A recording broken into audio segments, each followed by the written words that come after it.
we have a big situation in football, y'all. Big situation.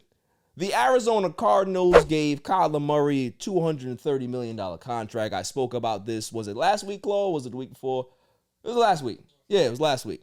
And, I was like, hey, kudos to him. He got the big bag. You know what I'm saying? But the Cardinals put in a clause that said that he needs to put in extra study hours or else certain monies is not going to be available to him. So what that tells me is that there's an issue. There's been an issue with them not feeling that this guy is putting in the necessary hours to learn the playbook. And there's been maturity concerns, that his body language is bad. There's a lot of things that he does that they're not comfortable with. But my thing is, as an organization, if you're not comfortable with 5 things, why would you sign off on the bag? Like Lamar Jackson is still waiting for his contract because obviously they want to see him produce or improve in certain areas that they know that he's going to be a good investment for the next 5 to 6 years. But now you have an organization, and I always say this, bad organizations make bad decisions all the time. And when they make these stupid ass decisions, they want people to build, well, we don't have any money. Of course you don't have any money because you spend it in the wrong place. Right. If you got the right people in place and doing the right things, maybe you wouldn't have these money issues. Maybe you wouldn't be operating in the red. So the fact that they put this clause in there and his agent looked at the contract and said, yeah, this is fine. This is fine. And then he looked at the contract and said, yeah, this is fine. And then you had the wherewithal or the gumption or the balls to come out with a press conference and say, yeah, this is disrespectful. You signed the contract. Yeah.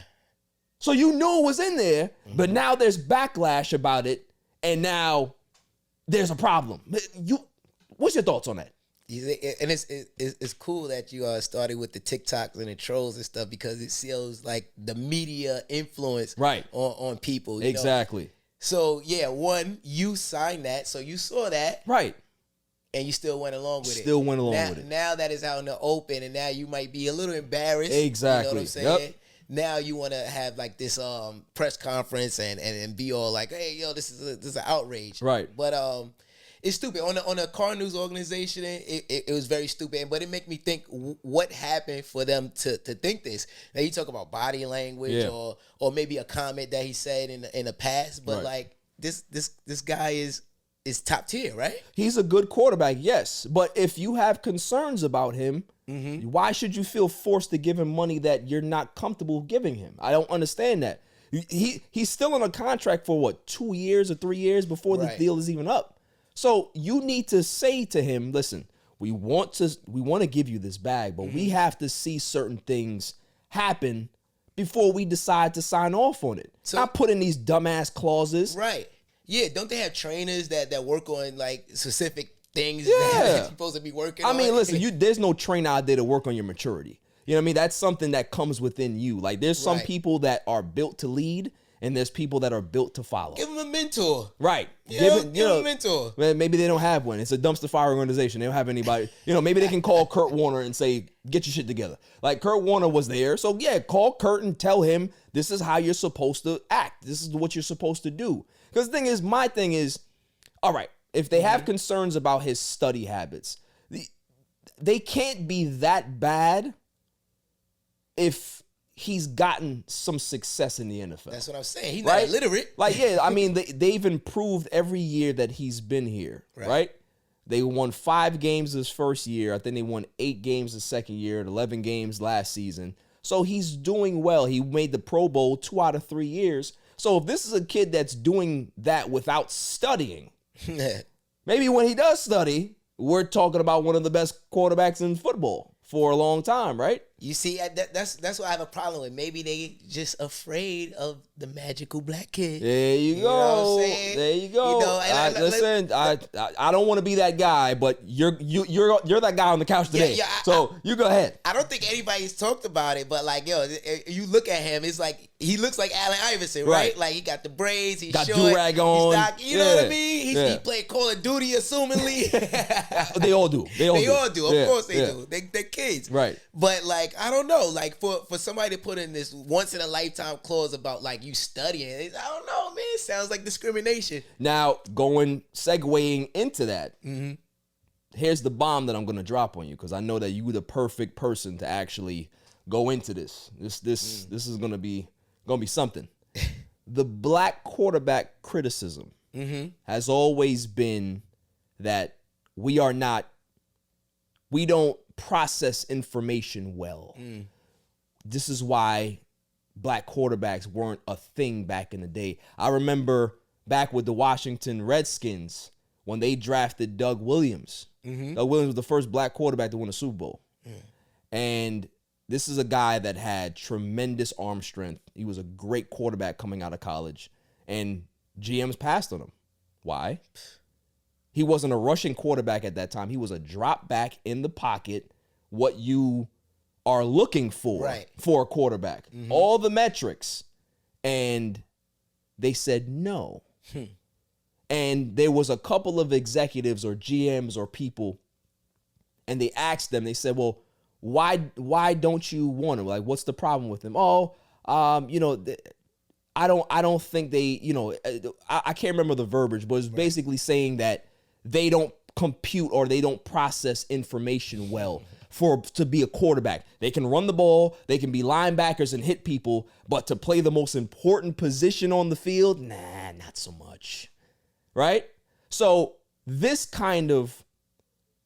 just kind of goes into that, right? Where an organization that has some black people in it, but obviously I'm sure the owner's white. I'm sure the people that signed the big checks are white. You now putting in this clause with this young black man and saying that he needs to study more. Doesn't look right. It's a bad look, isn't it? It's a bad look on them. It's also a bad look on Kyler. Yeah. Because for you to be a black kid that's in this position, you got to understand what's up. Yep. You got to stand on your square and say, I'm not putting that in my contract. Yep. So if you don't want to give me my money because of it, then I'll go somewhere else. But you're not gonna play me and make me seem like I'm not putting in the work when I'm actually doing that. Maybe it's not the amount of work that you require me to. Right. So maybe I need to step that up. That's fine. But you're not gonna put that in my contract, bro. Not in my contract. We can handshake on it. Like, yeah, I got you. But that's one, like as a I think he forced that hand though. No, it's the public scrutiny that allowed them to say, okay, now we got to take it out, because that's the update. The Arizona Cardinals removed the clause. Because of all the public backlash, they removed it. Yes. Right? So you know what Dr. Umar say? That don't seem suspicious. Exactly. You understand what I'm saying? So for me, it sets black quarterbacks back, that a black quarterback will accept this in a contract just to get the bag. Yep. That's bullshit to me, right? I wouldn't accept that if that's in there. That's right. You know what I mean? Because to be honest with you, the organization didn't have to take that clause out. They could have kept it in there and said, this is what we feel, this is what we believe in, and this is what it's going to be. But they felt the pressure. They don't want that type of black outrage, right? Because it's already happening. Yeah. So then they took it out. But you both put yourselves in that situation. The organization and Kyler put themselves in that situation. And for black quarterbacks, for guys like Patrick Mahomes, for guys like Russell Wilson, for guys like Lamar Jackson, for all of these guys, for the kids that are in college, high school that are coming up right now, that stigma should be erased. Yeah. Like, black quarterbacks are just as good as white quarterbacks. What you see at the college level now is that everybody needs to be a scrambling quarterback.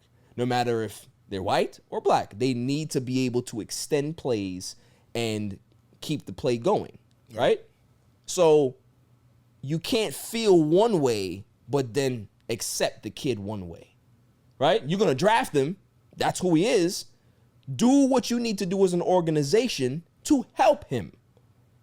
Give him somebody else. Give him more tutoring. Wrap your arm around him. He's your quarterback. He's your franchise. Don't alienate him. I think that's the key. Like, that's your franchise. That is like the marquee guy. Yeah, you need to protect him. Yeah, but he looks like a hoodlum. Right. So it just goes to our point, right? He's the number 1 pick. He's a black kid. Now it makes it seem like the organization's like, oh well, let's dress him up. Yeah, you know what I mean? Yeah, let's tighten him up. First it starts with, hey, we make sure that he's doing his homework. Right. You ain't playing that Call of Duty while you watching those films, are you? Exactly. Make sure you take off that do-rag when you come into the building. Like, what is all that? What's the do-rag? Fuck out of here with that. Like, it's just it. You know, I think Patrick Mahomes had said something about the black QB criticism, and it's just an old record, man. You know what I mean? Like, it's something that we just need to stop. No country for old men, man. Yeah, you know what I mean? Just because everybody is not well spoken and articulate like Russell Wilson or Patrick Mahomes, don't mean that you gotta do this to them. You know, Lamar Jackson looks like a he looked like a hood booger. Yeah, but he's a great quarterback. You know what I mean? They love the magical Negro. Yeah. You know? Okay. They do love it, but they want to understand it. So, and they want it to play out to everybody else. Like, no, we got this under control. Yeah. When they don't. No, they don't. You know, you just depend on the magical Negro. Yeah. So it's like, hey, we're gonna make sure that we put these clauses in to make sure that he knows that we mean business. Yeah. Come on now. Come on now with the nonsense. Yeah. Give that man his money. Yeah.